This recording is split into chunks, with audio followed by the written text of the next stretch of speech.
ಸಂಭ್ರಮಾಚರಣೆ ಮತ್ತು ಕೃತಜ್ಞತೆ ಸಲ್ಲಿಸಲು ಈ ಒಂದು ಸಂಭ್ರಮಾಚರಣೆ ಕಾರ್ಯಕ್ರಮ ಮಾಡಲಾಗಿದ್ದು, ಯಾಕಂದರೆ ಮೊದಲಿನ ಬಿಜೆಪಿ ಸರ್ಕಾರದಲ್ಲಿದ್ದಂತಹ ಮಾನ್ಯ ಮುಖ್ಯಮಂತ್ರಿಗಳಾದಂತಹ ಬಸವರಾಜ ಬೊಮ್ಮಾಯಿಯವರು ಹಡಪ ಸಮಾಜದ ಸರ್ವತೋಮುಖ ಅಭಿವೃದ್ಧಿಗಾಗಿ ಹಡಪದ ಸಮಾಜದ ಒಂದು ನಿಗಮ ಮಂಡಳಿಯನ್ನು ಘೋಷಣೆ ಮಾಡಿದರು.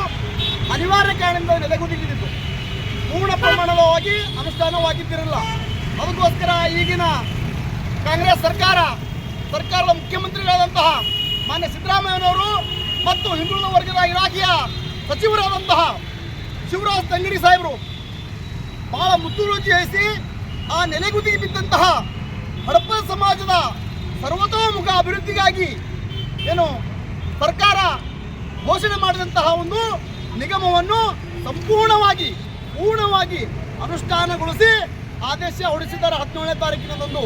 ಅದಕ್ಕೋಸ್ಕರ ಮಾನ್ಯ ಮುಖ್ಯಮಂತ್ರಿಗಳಿಗೆ ಮತ್ತು ಹಿಂದುಳಿದ ಇಲಾಖೆಯ ಸಚಿವರಾದ ಶಿವರಾಜ್ ತಂಗಡಿಗೆ ಅವರಿಗೆ ಮತ್ತು ಪ್ರತ್ಯಕ್ಷವಾಗಿ ಪರೋಕ್ಷವಾಗಿ ಈ ಒಂದು ನಿಗಮವನ್ನು ಘೋಷಣೆ ಮಾಡಲು ಆದೇಶ ಮಾಡಲು ಸಹಾಯ ಮಾಡಿದಂಥ ಒತ್ತಡ ನೀಡಿದಂಥ ಸಚಿವರಿಗೂ ಶಾಸಕರಿಗೂ ಮತ್ತು ಎಲ್ಲ ನಾಯಕರಿಗೂ ಇವತ್ತಿನ ದಿವಸ ಈ ಒಂದು ದೀಪಾವಳಿ ಹಬ್ಬದ ಸಿಹಿ ಸುದ್ದಿಯನ್ನು ನೀಡಿದಂತಹ ಈ ಒಂದು ಸರ್ಕಾರಕ್ಕೆ ನಮ್ಮ ರಾಜ್ಯ ಹಡಪ ಸಮಾಜದ ವತಿಯಿಂದ, ಜಿಲ್ಲಾ ಹಡಪ ಸಮಾಜದ ವತಿಯಿಂದ ಅನಂತ ಕೃತಜ್ಞತೆ ಸಲ್ಲಿಸಲು ಧನ್ಯವಾದ ಹೇಳಲು ಇಚ್ಛೆಪಡುತ್ತೇನೆ. ಅದೇ ರೀತಿಯಾಗಿ ಈ ಒಂದು ನಿಗಮಕ್ಕೆ ಬರ್ತಕ್ಕಂಥ ದಿನಗಳಲ್ಲಿ ಈ ಹಡಪದ ಸಮಾಜದ ಸಾಮಾಜಿಕವಾಗಿ, ಆರ್ಥಿಕವಾಗಿ, ರಾಜಕೀಯವಾಗಿ, ಶೈಕ್ಷಣಿಕವಾಗಿ ಒಂದು ಅಭಿವೃದ್ಧಿಯನ್ನು ಹೊಂದಲು ಈ ಒಂದು ಸಮಾಜಕ್ಕೆ ಒಂದು 100 ಕೋಟಿ ಹಣವನ್ನು ಬಿಡುಗಡೆ ಮಾಡಬೇಕಂತ ರಾಜ್ಯ ಸರ್ಕಾರಕ್ಕೆ ಒತ್ತಾಯ ಮಾಡುತ್ತೇನೆ, ಮಾನ್ಯ ಮುಖ್ಯಮಂತ್ರಿಗಳಿಗೆ ಒತ್ತಾಯ ಮಾಡ್ತೇನೆ.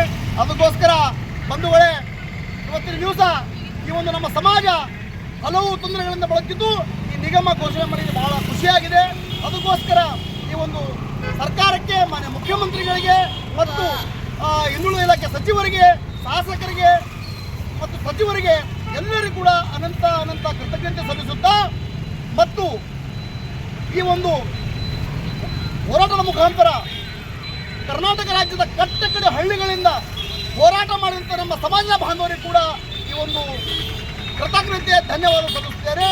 ಈ ಒಂದು ಸರ್ದಾರ್ ವಲ್ಲಭ ಪಟೇಲ್ ವೃತ್ತದಲ್ಲಿ ಜಿಲ್ಲಾ ಹಡಪ ಸಮಾಜ ಈ ಒಂದು ಸಂಭ್ರಮಾಚರಣೆ ಸಲ್ಲಿಸಿ, ಪಟಾಕಿ ಸಿಡಿಸಿ, ಸಿಹಿ ಹಂಚಿ ಮತ್ತು ಹಡಪದ ಪಡುವ ಭಾವಚಿತ್ರಕ್ಕೆ ಪುಷ್ಪಾರ್ಚನೆ ಮಾಡುವ ಮುಖಾಂತರ ಈ ಒಂದು ಸಂಭ್ರಮಾಚರಣೆ ಮಾಡಿದ್ದು ಬಹಳ ಖುಷಿ ತಂದಿದೆ.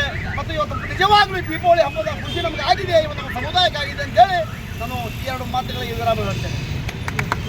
ಜಿಲ್ಲಾಧ್ಯಕ್ಷರು